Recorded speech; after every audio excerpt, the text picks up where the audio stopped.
अब हेल्थ और वेलनेस की फील्ड में एक बहुत ही पुरानी कहावत है और वो ये कि it is the dose which makes the poison. और इसका मतलब है कि किसी भी वस्तु की क्वांटिटी ये डिसाइड करती है कि उसका असर आपके शरीर पर पॉजिटिव होगा या नेगेटिव। फॉर एग्जाम्पल, यदि आप एक सेव खाते हैं तो उसका असर आपके बदन पर अच्छा ही होगा, लेकिन यदि कोई व्यक्ति पूरा दिन लगातार सेव खाता रहता है तो हो सकता है कि उसकी बॉडी में शुगर का ओवरलोड हो जाए।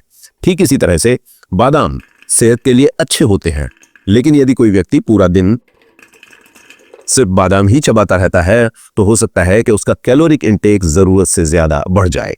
ठीक इसी तरह से यदि हफ्ते में आप एक आध बार कोई चॉकलेट का एक छोटा सा टुकड़ा खा लेते हैं तो उससे आपका मुंह का स्वाद भी भर जाता है, लेकिन यदि आप पूरा दिन सिर्फ चॉकलेट्स ही खाते रहते हैं तो फिर आपकी कमर के चारों तरफ का एरिया चर्बी से भी भर जाता है।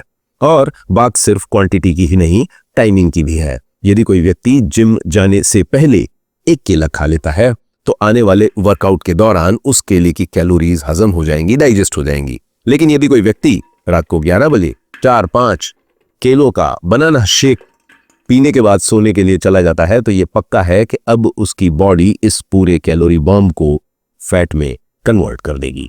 और इसीलिए कोई भी वो व्यक्ति जो अपना वजन कम करना चाहता है उसे डोज के महत्व को जानना समझना जरूरी है।